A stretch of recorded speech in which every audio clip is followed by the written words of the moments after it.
Tranquil Tales.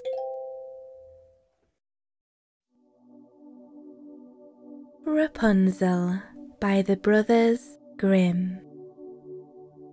There were once a man and a woman who had long in vain wished for a child. At length, the woman hoped that God was about to grant her desire.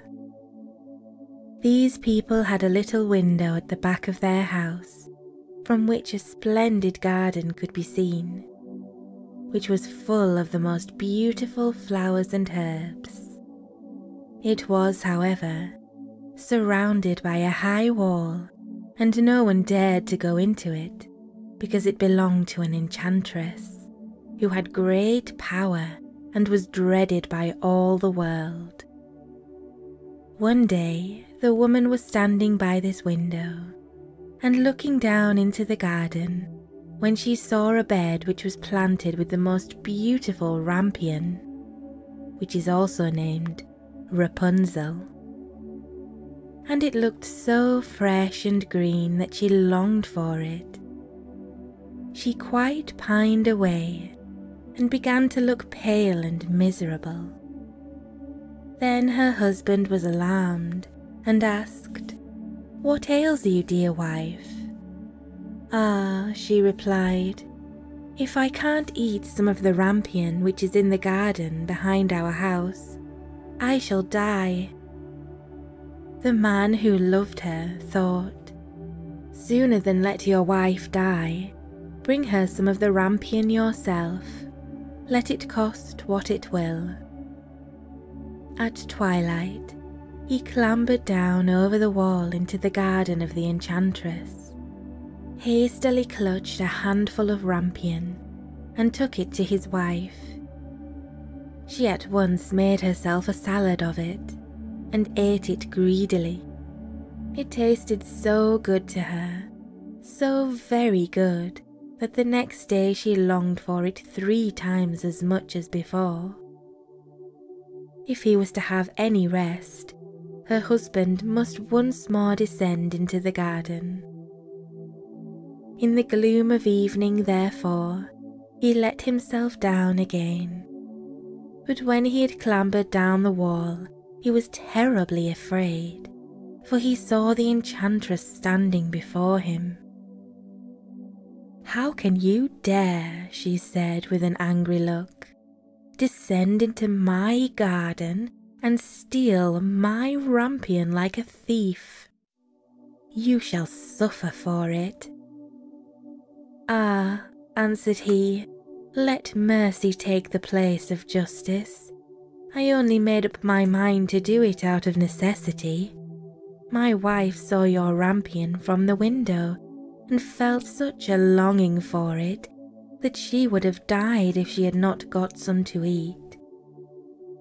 Then the enchantress allowed her anger to be softened, and said to him, "If the case be as you say, I will allow you to take away with you as much rampion as you will.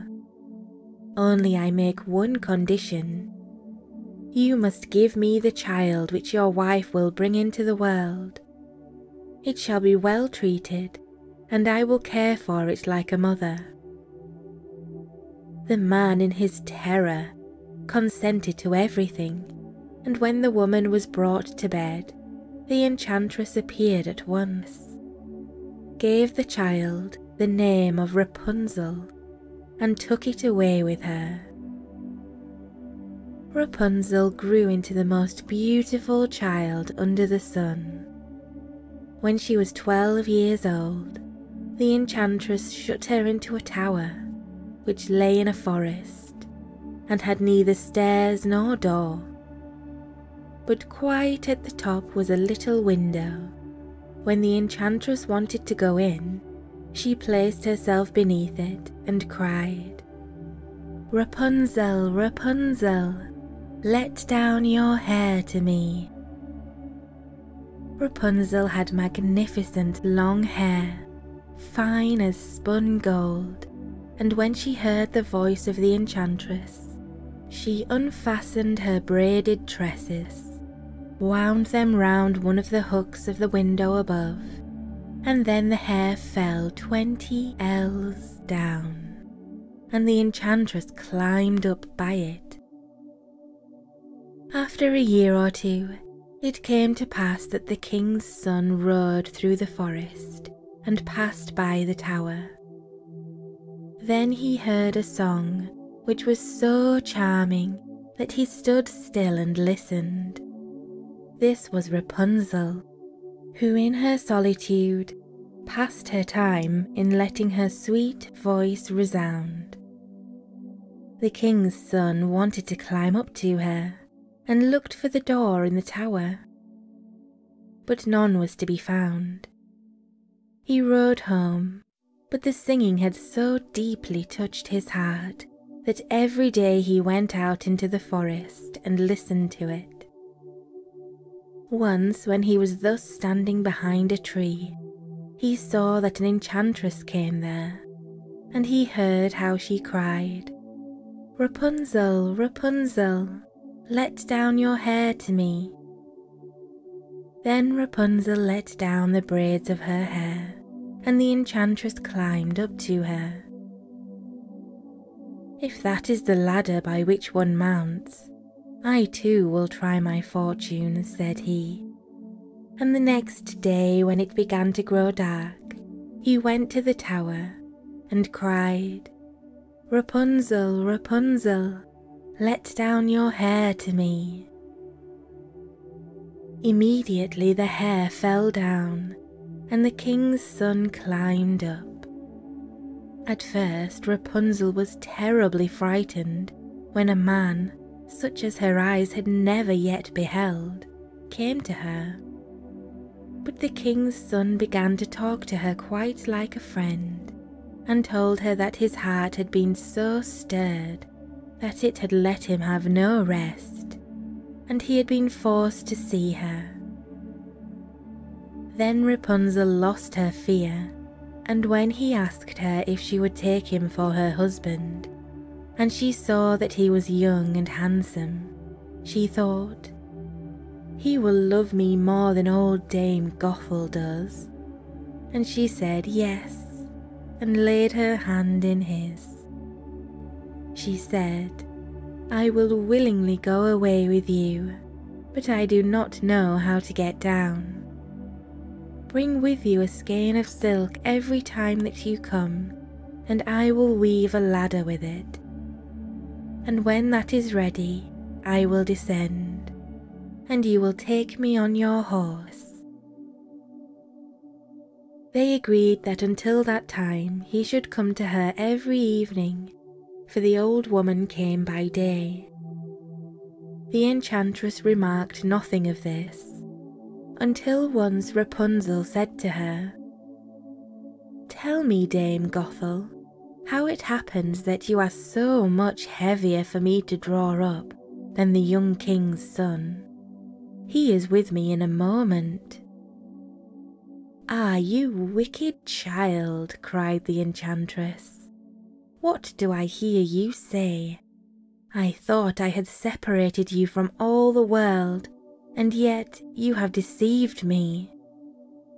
In her anger, she clutched Rapunzel's beautiful tresses, wrapped them twice around her left hand, seized a pair of scissors with her right, and snip, snap, they were cut off, and the lovely braids lay on the ground, and she was so pitiless that she took poor Rapunzel into a desert, where she had to live in great grief and misery.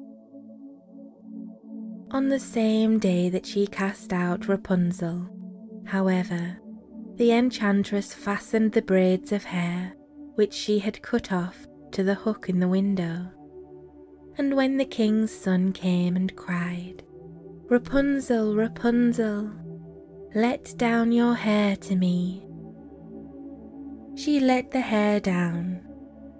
The king's son ascended, but instead of finding his dearest Rapunzel, he found the enchantress, who gazed at him with wicked and venomous looks.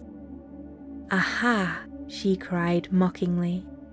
"You would fetch your dearest, but the beautiful bird sits no longer singing in the nest. The cat has got it and will scratch out your eyes as well. Rapunzel is lost to you. You will never see her again."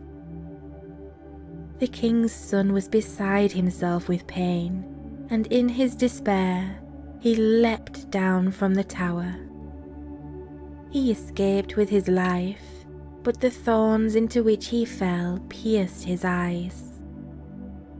Then he wandered quite blind about the forest, ate nothing but roots and berries, and did naught but lament and weep over the loss of his dearest wife. Thus he roamed about in misery for some years, and at length came to the desert where Rapunzel, with the twins to which she had given birth, a boy and a girl, lived in wretchedness. He heard a voice, and it seemed so familiar to him that he went toward it. And when he approached, Rapunzel knew him and fell on his neck and wept. 2 of her tears wetted his eyes, and they grew clear again, and he could see with them as before.